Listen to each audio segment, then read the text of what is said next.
Hello and welcome back to another episode of A Cozy Christmas Podcast. My name is Art. Well, happy March, everyone. We've had a couple of days of spring-like weather, which obviously is making me excited about Christmas.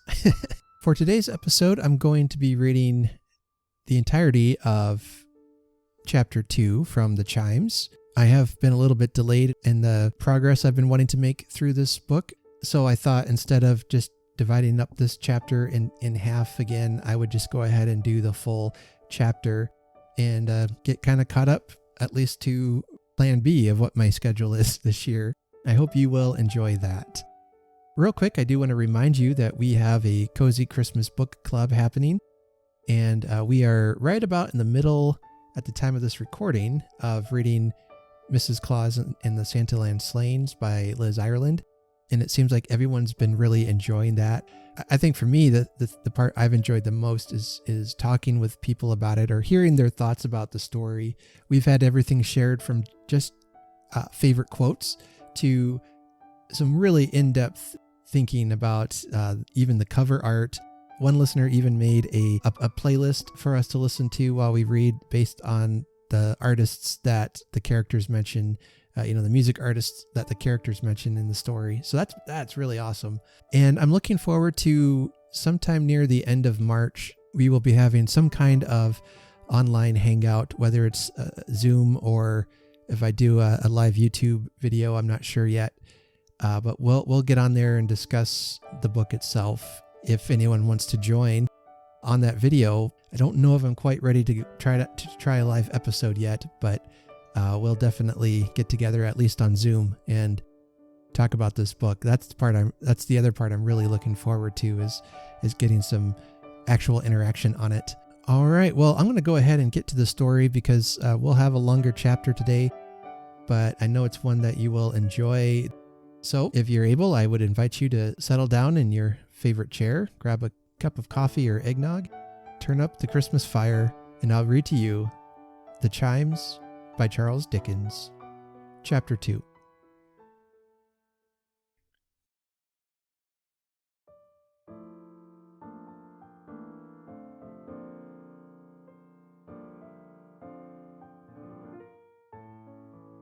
The letter Toby had received from Alderman Cute was addressed to a great man in the great district of the town. The greatest district of the town. It must have been the greatest district of the town, because it was commonly called the world by its inhabitants. The letter positively seemed heavier in Toby's hand than another letter, not because the alderman had sealed it with a very large coat of arms and no end of wax, but because of the weighty name on the superscription and the ponderous amount of gold and silver with which it was associated. How different from us, thought Toby, in all simplicity and earnestness, as he looked at the direction. Divide the lively turtles in the bills of mortality by the number of gentlefolks able to buy 'em, and whose share does he take but his own? As to snatching tripe from anybody's mouth, he'd scorn it. In voluntary homage due to such an exalted character, Toby interposed a corner of his apron between the letter and his fingers. His children, said Trotty, and a mist rose before his eyes. His daughters, gentlemen may win their hearts and marry them. They may be happy wives and mothers. They may be handsome like my darling He couldn't finish the name. The final letter swelled in his throat to the size of the whole alphabet. Never mind, thought Trotty. I know what I mean. That's more than enough for me. And with this consolatory rumination, trotted on.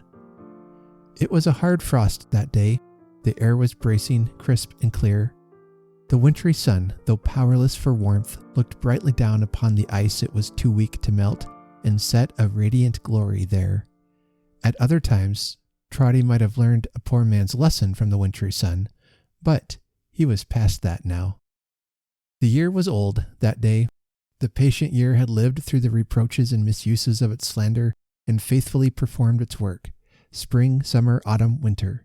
It had labored through the destined round, and now laid down its weary head to die. Shut out from hope, high impulse, active happiness itself, but active messenger of many joys to others, it made appeal in its decline to have its toiling days and patient hours remembered, and to die in peace. Trotty might have read a poor man's allegory in the fading year, but he was past that now. And only he?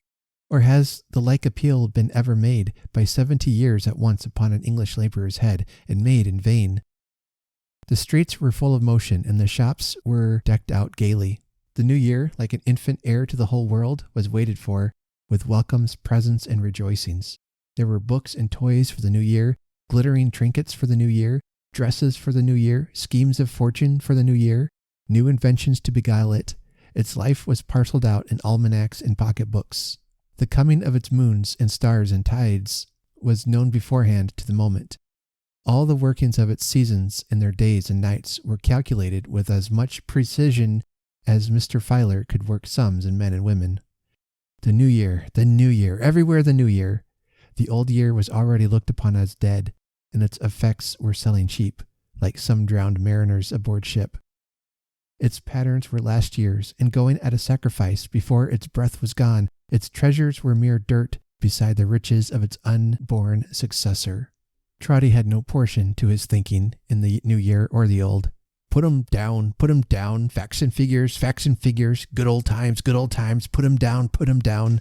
His trot went to that measure, and would fit itself to nothing else. But even that one, melancholy as it was, brought him in due time to the end of his journey, to the mansion of Sir Joseph Bowley, Member of Parliament. The door was opened by a porter. Such a porter, not of Toby's order, quite another thing. His place was the ticket, though, not Toby's. This porter underwent some hard panting before he could speak, having breathed himself by coming incautiously out of his chair, without first taking time to think about it and compose his mind.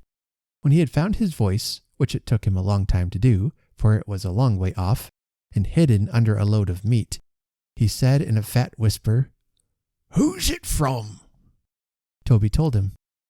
"You're to take it in yourself," said the porter, pointing to a room at the end of a long passage opening from the hall. "Everything goes straight in on this day of the year.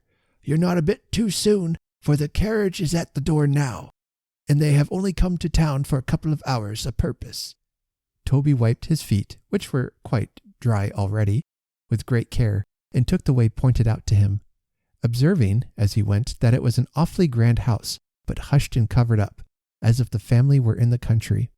Knocking at the room door, he was told to enter from within, and doing so, found himself in a spacious library, where, at a table strewn with files and papers, were a stately lady in a bonnet, and a not very stately gentleman in black, who wrote from her dictation, while another, and an older, and a much statelier gentleman, whose hat and cane were on the table, walked up and down, with one hand in his breast, and looked complacently from time to time at his own picture, a very full length, hanging over the fireplace. "What is this?" said the last named gentleman. "Mr. Fish, will you have the goodness to attend?" Mr. Fish begged pardon, and taking the letter from Toby, handed it with great respect. "From Alderman Cute, Sir Joseph." "Oh, is that all? Have you nothing else, porter?" inquired Sir Joseph. Toby replied in the negative. "You have no bill or demand upon me. My name is Bowley, Sir Joseph Bowley. Of any kind from anybody, have you?" said Sir Joseph. "If you have, present it. There is a cheque-book by the side of Mr. Fish. I allow nothing to be carried into the new year. Every description of account is settled in this house at the close of the old one, so that if death was to cut," suggested Mr. Fish. "To sever, sir," returned Sir Joseph with great asperity, "the code of existence, my affairs would be found, I hope, in a state of preparation." "My dear Sir Joseph," said the lady, who was greatly younger than the gentleman, "how shocking!" "My Lady Bowley," returned Sir Joseph, floundering now and then, as in the great depth of his observations, "at this season of the year we should think of ourselves. We should look into our accounts. We should feel that every return of so eventful a period in human transactions involves a matter of deep moment between a man and his banker." Sir Joseph delivered these words as if he felt the full morality of what he was saying, and desired that even Trotty should have an opportunity of being improved by such discourse. Possibly he had this end before him in still forbearing to break the seal of the letter, and in telling Trotty to wait where he was a minute. You were desiring Mr. Fish to say, my lady, observed Sir Joseph. Mr. Fish has said that, I believe, returned his lady, glancing at the letter. But upon my word, Sir Joseph, I don't think I can let it go after all. It is so very dear. What is dear? Inquired Sir Joseph. That charity, my love. They only allowed 2 votes for a subscription of £5. Really monstrous. My Lady Bowley, returned Sir Joseph, you surprise me. Is the luxury of feeling in proportion to the number of votes? Or is it, to a rightly constituted mind, in proportion to the number of applicants, and the wholesome state of mind to which their canvassing reduces them? Is there no excitement of the purest kind in having 2 votes to dispose of among 50 people? Oh, not to me, I acknowledge, replied the lady. It bores me. Besides, one can't oblige one's acquaintance. But you are the poor man's friend, you know, Sir Joseph. You think otherwise. I am the poor man's friend, observed Sir Joseph, glancing at the poor man present. As such I may be taunted. As such I have been taunted, but I ask no other title. Oh, bless him for a noble gentleman, thought Trotty. I don't agree with Cute here, for instance, said Sir Joseph, holding out the letter. I don't agree with the Filer party. I don't agree with any party. My friend, the poor man, has no business with anything of that sort, and nothing of that sort has any business with him. My friend, the poor man, in my district, is my business. No man or body of men has any right to interfere between my friend and me. This is the ground I take. I assume a paternal character towards my friend. I say, my good fellow, I will treat you paternally. Toby listened with great gravity and began to feel more comfortable. Your only business, my good fellow, pursued Sir Joseph, looking abstractedly at Toby, your only business in life is with me. You needn't trouble yourself to think about anything. I will think for you. I know what is good for you. I am your perpetual parent. Such is the dispensation of an all-wise providence. Now, the design of your creation is, not that you should swill and guzzle and associate your enjoyments brutally with food. Toby thought remorselessly of the tripe. But that you should feel the dignity of labor. Go forth erect into the cheerful morning air, and stop there. Live hard and temperately. Be respectful. Exercise your self-denial. Bring up your family on next to nothing. Pay your rent as regularly as the clock strikes. Be punctual in your dealings. I set you a good example. You will find Mr. Fish, my confidential secretary, with a cash box before him at all times. And you may trust to me to be your friend and father. Nice children indeed, Sir Joseph, said the lady with a shudder. Rheumatisms and fevers and crooked legs and asthma and all kinds of horrors. My lady, returned Sir Joseph with solemnity, not the less am I the poor man's friend and father. Not the less shall he receive encouragement at my hands. Every quarter day he will be put in communication with Mr. Fish. Every New Year's Day myself and friends will drink his health. Once every year myself and friends will address him with the deepest feeling. Once in his life he may even perhaps receive in public, in the presence of the gentry, a trifle from a friend. And when upheld no more by these stimulants and the dignity of labor, he sinks into his comfortable grave. Then, my lady, here Sir Joseph blew his nose, I will be a friend and a father on the same terms to his children. Toby was greatly moved. Oh, you have a thankful family, Sir Joseph, cried his wife. My lady, said Sir Joseph, quite majestically, ingratitude is known to be the sin of that class. I expect no other return. Ah, born bad, thought Toby. Nothing melts us. What man can do, I do, pursued Sir Joseph. I do my duty as the poor man's friend and father, and I endeavor to educate his mind, by inculcating on all occasions the one great moral lesson which that class requires, that is, entire dependence on myself.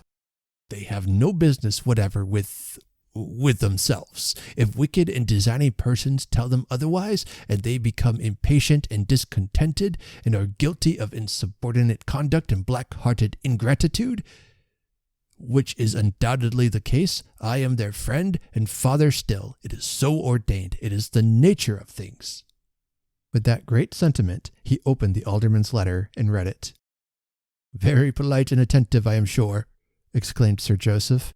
"My lady, the alderman is so obliging as to remind me that he has had the distinguished honor, he is very good, of meeting me at the house of our mutual friend Deedles, the banker, and he does me the favour to inquire whether it will be agreeable to me to have Will Fern put down." "Most agreeable," replied my Lady Bowley. "The worst man among them. He has been committing a robbery, I hope?"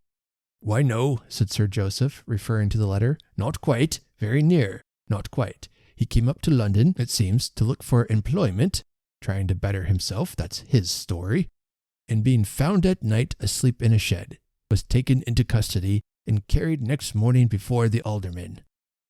The alderman observes, very properly, that he is determined to put this sort of thing down, and that if it will be agreeable to me to have Will Fern put down, he will be happy to begin with him." "Let him be made an example of by all means," returned the lady. "Last winter, when I introduced pinking and eyelet holing among the men and boys in the village, as a nice evening employment, and had the lines, 'Oh, let us love our occupations, bless the squire and his relations, live upon our daily rations, and always know our proper stations,' set to music on the new system, for them to sing the while, this very Fern, I see him now, touched that hat of his and said, 'I humbly ask your pardon, my lady, but ain't I something different from a great girl?' I expected it, of course. Who can expect anything but insolence and ingratitude from that class of people? That is not the purpose, however. Sir Joseph, make an example of him." coughed Sir Joseph. "Mr. Fish, if you'll have the goodness to attend." Mr. Fish immediately seized his pen and wrote from Sir Joseph's dictation. "Private. My dear sir, I am very much indebted to you for your courtesy in the matter of the man William Fern, of whom, I regret to add, I can say nothing favourable. I have uniformly considered myself in the light of his friend and father, but have been repaid, a common case, I grieve to say, with ingratitude and constant opposition to my plans. He is a turbulent and rebellious spirit. His character will not bear investigation. Nothing will persuade him to be happy when he might. Under these circumstances, it appears to me, I own, that when he comes before you again, as you informed me he promised to do tomorrow, pending your inquiries, and I think he may be so far relied upon, his committal for some short term as a vagabond would be a service to society, and would be a salutary example in a country where, for the sake of those who are, through good and evil report, the friends and fathers of the poor, as well as with a view to that, generally speaking, misguided class themselves, examples are greatly needed, and I am, and so forth. It appears," remarked Sir Joseph when he had signed this letter and Mr. Fish was sealing it, "as if this were ordained, really. At the close of the year, I wind up my account and strike my balance even with William Fern." Trotty, who had long ago relapsed and was very low-spirited, stepped forward with a rueful face to take the letter. "With my compliments and thanks," said Sir Joseph. "Stop! Stop!" echoed Mr. Fish.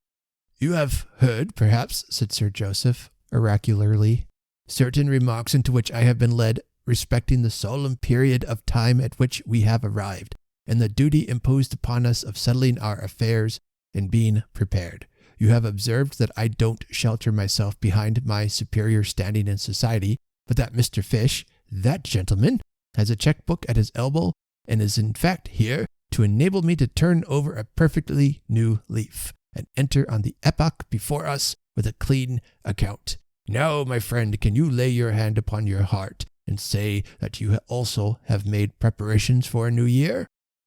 "Oh, I'm afraid, sir," stammered Trotty, looking meekly at him, "that I am a little behindhand with the world." "Behindhand with the world?" repeated Sir Joseph Bowley, in a tone of terrible distinctness. "I am afraid, sir," faltered Trotty, "that there's a matter of 10 or 12 shillings owing to Mrs. Chickenstalker." "To Mrs. Chickenstalker," repeated Sir Joseph in the same tone as before. "A shop, sir," exclaimed Toby, "in the general line. Also a A little money on account of rent. Oh, very little, sir. It oughtn't to be owing, I know, but we have been hard put to it indeed." Sir Joseph looked at his lady, and at Mr. Fish, and at Trotty, one after another, twice all around. He then made a despondent gesture with both hands at once, as if he gave the thing up altogether.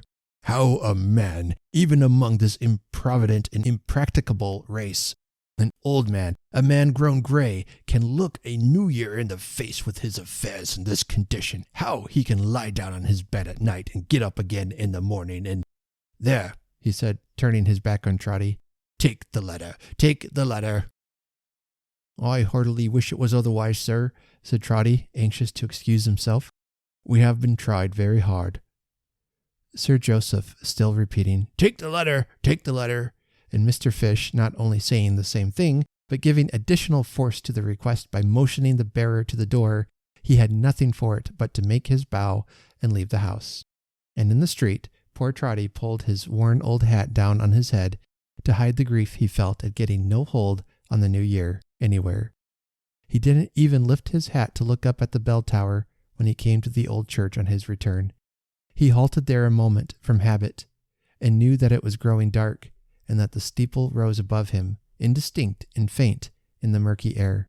He knew, too, that the chimes would ring immediately, and that they sounded to his fancy at such a time like voices in the clouds. But he only made the more haste to deliver the alderman's letter and get out of the way before they began, for he dreaded to hear them tagging friends and fathers," to the burden they had rung out last. Toby discharged himself of his commission, therefore, with all possible speed, and set off trotting homeward.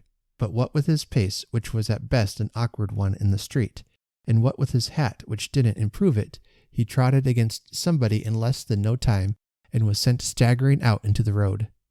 "I beg your pardon, I'm sure," said Trotty, pulling up his hat in great confusion, and between the hat and the torn lining, fixing his head into a kind of beehive. "I hope I haven't hurt you." As to hurting anybody, Toby was not such an absolute Samson, but that he was much more likely to be hurt himself. And indeed, he had flown out into the road like a shuttlecock. He had such an opinion of his own strength, however, that he was in real concern for the other party, and said again, "I hope I haven't hurt you." The man against whom he had run, a sun-browned, sinewy, country-looking man with grizzled hair and a rough chin, stared at him for a moment as if he suspected him to be in jest. But satisfied of his good faith, he answered, "No, friend, you have not hurt me." "Nor the child, I hope?" said Trotty. "Nor the child," returned the man. "I thank you kindly."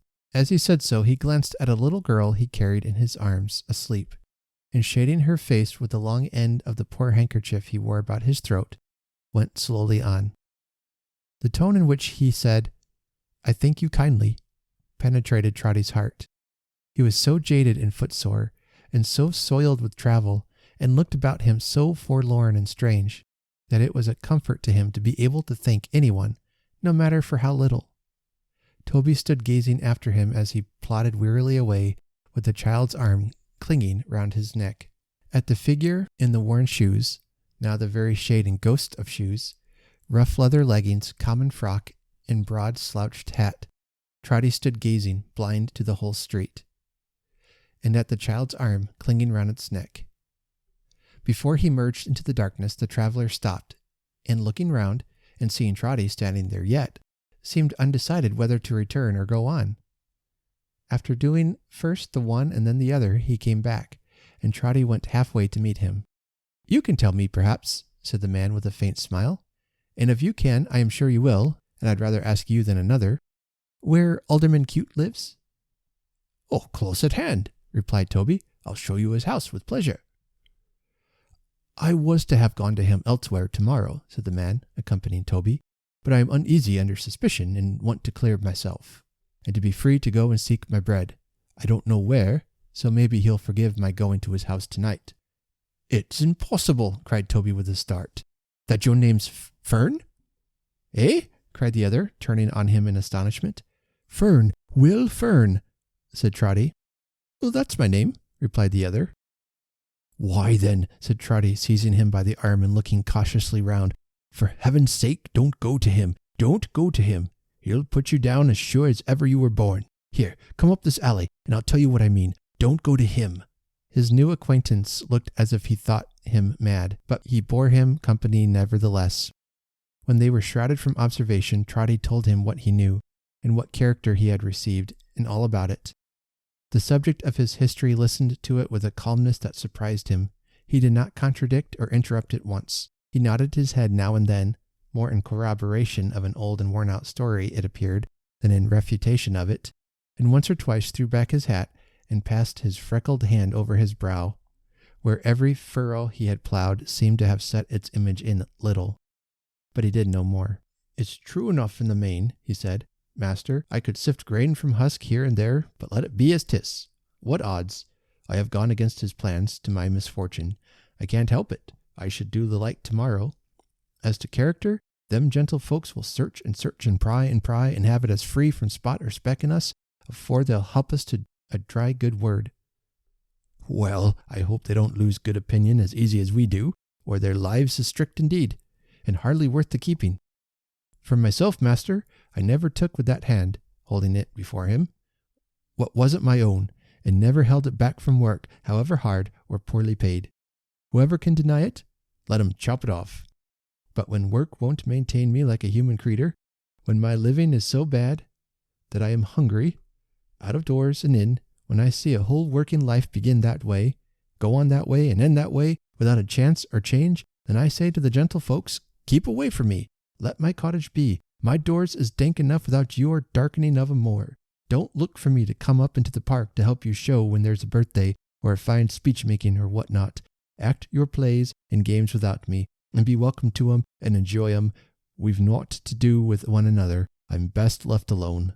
Seeing that the child in his arms had opened her eyes and was looking about her in wonder, he checked himself to say a word or two of foolish prattle in her ear, and stand her on the ground beside him. Then slowly winding one of her long tresses round and round his rough forefinger like a ring, while she hung about his dusty leg, he said to Trotty, "I'm not a cross-grained man by nature, I believe, and easily satisfied. I'm sure I bear no ill will against none of 'em. I only want to live like one of the Almighty's creatures. I can't. I don't. And so there's a pit dug between me and them that can do. There's others like me. You might tell 'em off by hundreds and by thousands sooner than by ones." Trotty knew he spoke the truth in this, and shook his head to signify as much. "I've got a bad name this way," said Fern, "and I'm not likely, I'm afeard, to get a better. 'Tain't lawful to be out of sorts, and I am out of sorts, though God knows I'd sooner be a cheerful spirit if I could. Well, I don't know as this alderman could hurt me much by sending me to jail, but without a friend to speak a word for me, he might do it. And you see," pointing downward with his finger at the child. "Oh, she has a beautiful face," said Trotty. "Why, yes," replied the other in a low voice, as he gently turned it up with both his hands towards his own, and looked upon it steadfastly. "I've thought so many times, I've thought so, when my heart was very cold and cupboard very bare. I thought so t'other night, when we were taken like two thieves. But they shouldn't try the little face too often, should they, Lillian? That's hardly fair upon a man." He sunk his voice so low and gazed upon her with an air so stern and strange that Toby, to divert the current of his thoughts, inquired if his wife were living. "I never had one," he returned, shaking his head. "She's my brother's child, an orphan. 9-year-old, though you'd hardly think it, but she's tired and worn out now. They have taken care on her, the Union, 28 mile away from where we live, between four walls, as they took care of my old father when he couldn't work no more, though he didn't trouble him long. But I took her instead, and she's lived with me ever since. Her mother had a friend once in London here. We are trying to find her, and to find work, too. But it's a large place. Never mind. More room for us to walk about in, Lily." Meeting the child's eyes with a smile which melted Toby more than tears, he shook him by the hand. "I don't so much as know your name," he said, "but I've opened my heart free to you, for I'm thankful to you, with good reason. I'll take your advice, and keep clear of this—" "Justice?" suggested Toby. "Ah," he said, "if that's the name they give him, this justice, and tomorrow we'll try whether there's a better fortune to be met with, somewheres near London. Good night, a happy New Year." "Stay," cried Trotty, catching his hand as he relaxed his grip.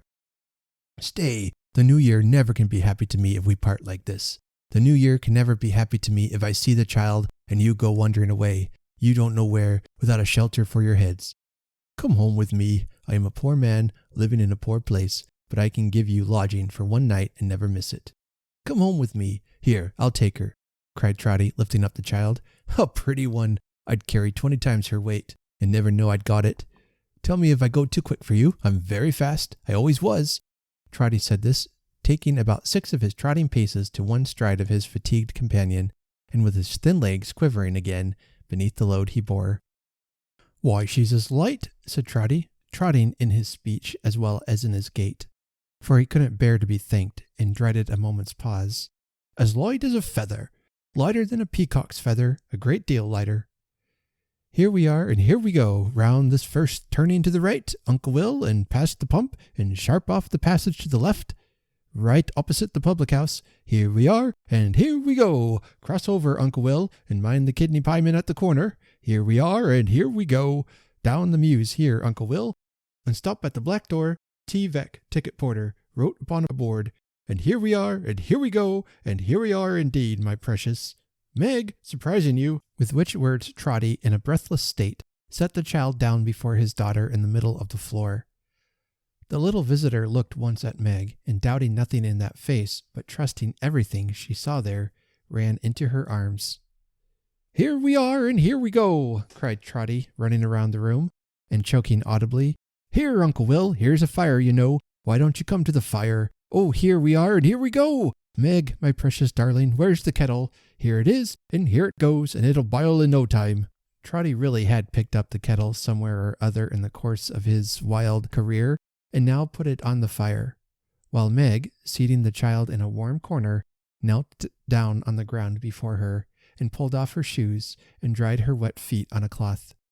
Aye, and she laughed at Trotty too, so pleasantly, so cheerfully, that Trotty could have blessed her where she kneeled. For he had seen that, when they entered, she was sitting by the fire in tears. Why, father, said Meg, you're crazy tonight, I think.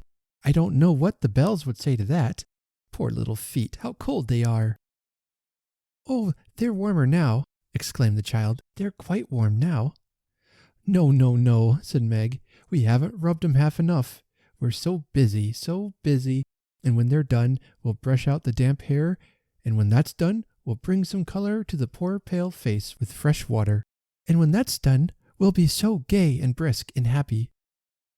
The child, in a burst of sobbing, clasped her round the neck, caressed her fair cheek with its hand, and said, Oh, Meg, oh, dear Meg.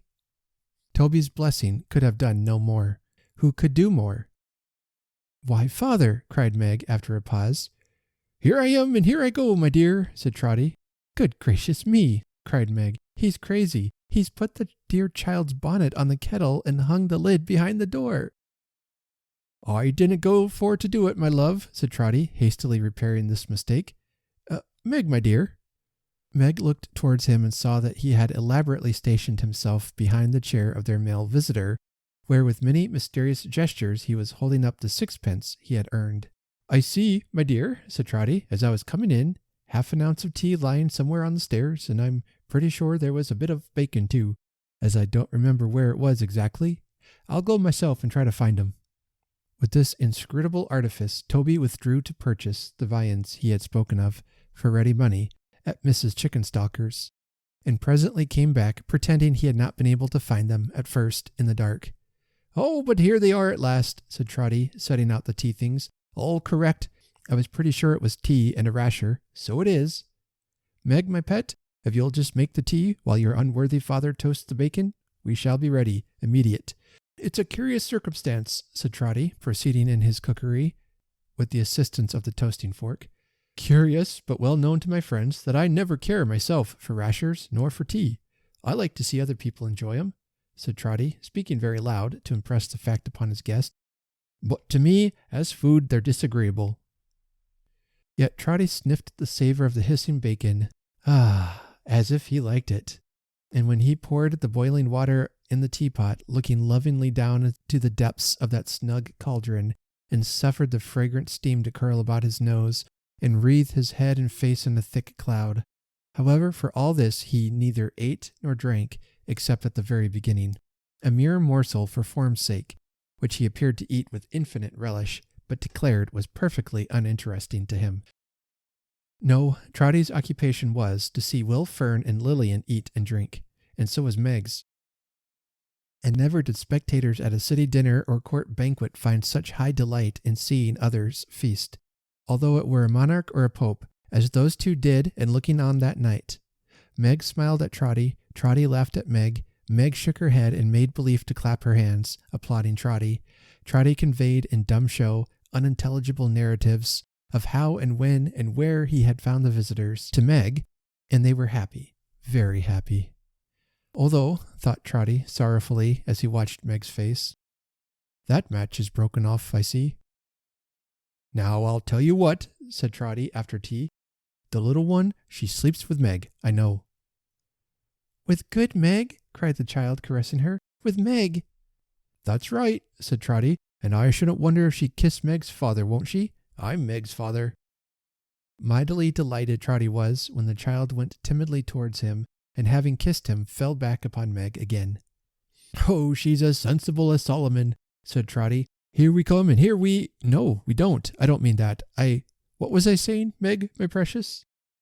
Meg looked towards their guest, who leaned upon her chair, and with his face turned from her, fondled the child's head, half hidden in her lap. To be sure, said Toby, to be sure, I don't know what I'm rambling on about tonight. My wits are wool-gathering, I think. Will Fern?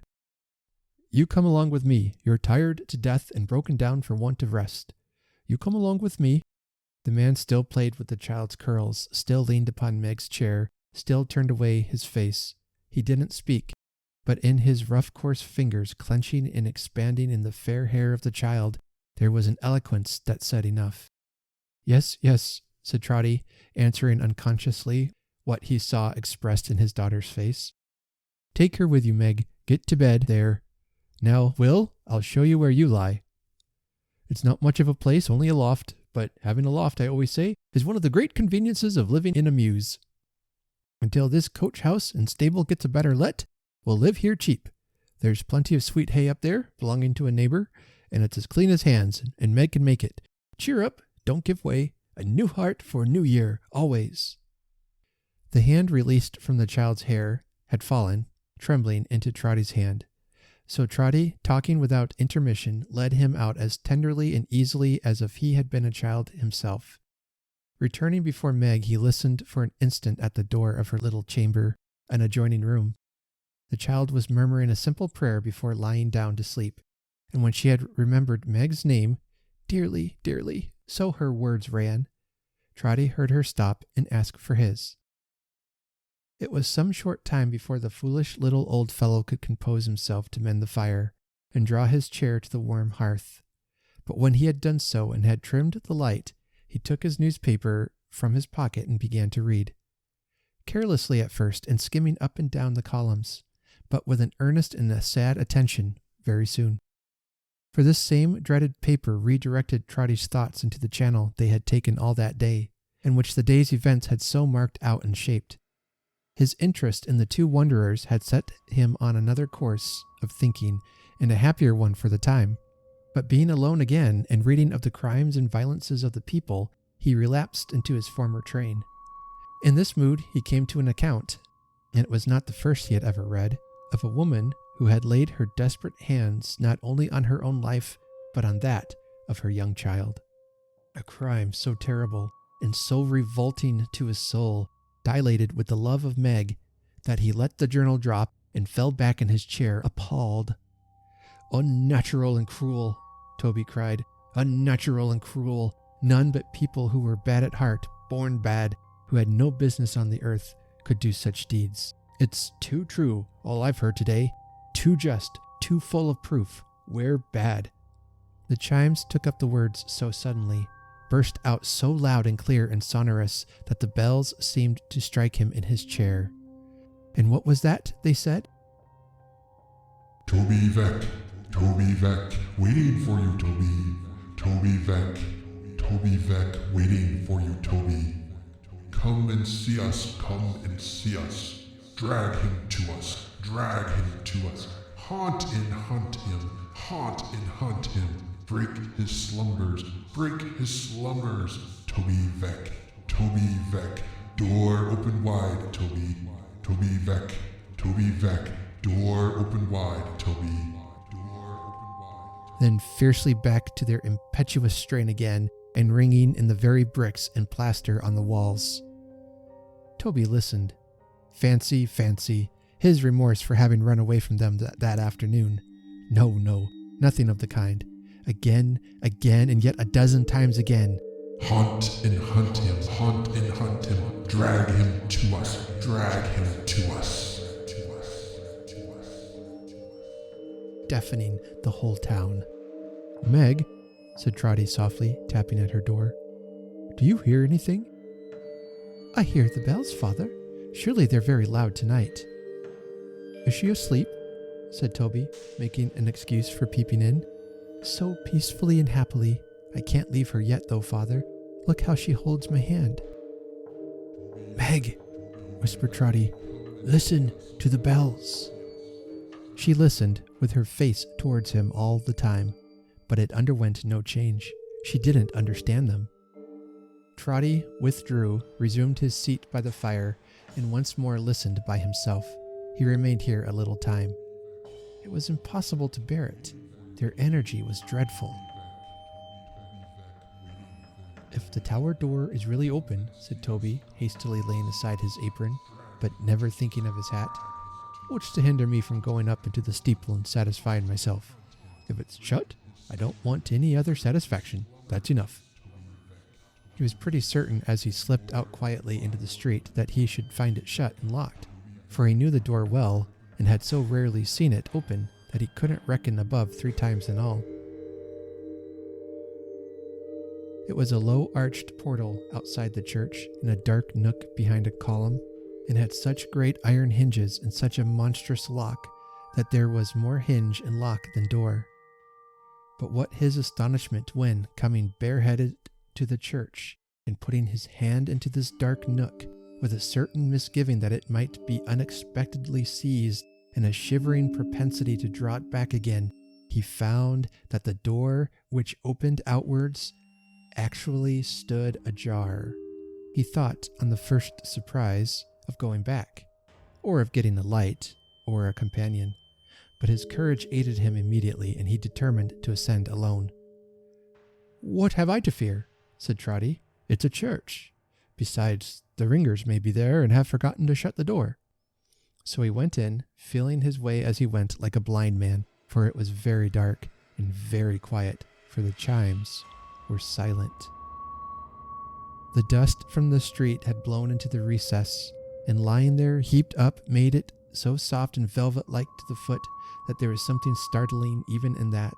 The narrow stair was so close to the door, too, that he stumbled at the very first, and shutting the door upon himself by striking it with his foot and causing it to rebound back heavily, he couldn't open it again. There was another reason, however, for going on. Trotty groped his way and went on. Up, and round, and up, higher, higher up. It was a disagreeable staircase for that groping work, so long and narrow that his groping hand was always touching something, and it often felt so like a man or ghostly figure standing up erect and making room for him to pass without discovery, that he would rub the smooth wall upward, searching for its face, and downward searching for its feet, while a chill tingling crept all over him. Twice or thrice, a door or niche broke the monotonous surface, and then it seemed a gap as wide as the whole church, and he felt on the brink of an abyss, and going to tumble headlong down until he found the wall again. Still, up, and round, and up, higher, higher up. At length the dull and stifling atmosphere began to freshen, and presently to feel quite windy. Presently it blew so strong that he could hardly keep his legs, but he got to an arched window in the tower, breast high, and holding tight, looked down upon the housetops, on the smoking chimneys, on the blur and blotch of lights, towards the place where Meg was wondering where he was and calling to him perhaps, all kneaded up together in a leaven of mist and darkness. This was the belfry where the ringers came. He had caught hold of one of the frayed ropes which hung down through apertures in the oaken roof. At first he started, thinking it was hair, then trembled at the very thought of waking the deep bell. The bells themselves were higher. Higher, Trotty, in his fascination, or in working out the spell upon him, groped his way. By ladders now, and toilsomely, for it was steep, and not too certain holding for the feet. Up, up, and climb, and clamber, up, higher, higher up, until ascending through the floor and pausing with his head just raised above its beams, he came among the bells. It was barely possible to make out their great shapes in the gloom, but there they were, shadowy and dark and dumb. A heavy sense of dread and loneliness fell instantly upon him as he climbed into this airy nest of stone and metal. His head went round and round. He listened and then raised a wild "Hello!" Hello, hello. Was mournfully protracted by the echoes. Giddy, confused, and out of breath and frightened, Toby looked about him vacantly and sunk down in a swoon. All right, so what do you think of the story so far? I love the character of Toby. He's such a kind-hearted man. Yet it's interesting how quick he is to believe all the bad things that those who are in higher up positions say about them. I found, like, especially the last part of this chapter where Toby meets Will Fern and he treats him with great kindness, invites him into his home, helps feed him and his daughter, and has very little himself, and yet he's so willing to give it all up for Will. What great compassion. And then he goes and reads in the newspaper about the tragic story of a woman who kills herself and her young child. And he gets discouraged again, and he thinks that, we are all born bad. All the poor people must be born bad to be able to do something like that. But even in that, he can't imagine his own daughter, Meg, doing something like that maybe she's not like the rest, but there's so many of them that are born bad. I think that makes a very powerful statement about being careful about what you read, and what are you going to believe? All the people that are in position to help those who are poor seem very rich themselves, very, very proud and snobbish, that Dickens is not really hiding his thoughts here. He's just flat out bluntly calling them out on their nonsense, that there are people who are in need and need help, and they're just more concerned about, having all their accounts paid, and, we'll just put down this or that. And so we really kind of leave off on a cliffhanger of sorts. The bells seem to be mysteriously calling to Trotty, and he comes to them and he's looking around, and such a beautiful description that Dickens writes about him looking at the over the tops of the houses, and maybe is thinking and imagining his daughter is out calling him, and it's really beginning to paint this kind of dark picture of what the next chapter is going to be doing and what he's going to be going through. I really can't say much more than that. I kind of have to wait till the end to really talk about the story in any more depth. Coming up in either a week or in 2 weeks, we'll have another episode in chapter 3. I'm not sure yet if I'll split that up again or just read the whole chapter. Not that I'm not enjoying it, but I really want to talk about it more. And I'm enjoying reading it aloud to you. So lots of fun coming up over the next month or two. And I hope to see you here again.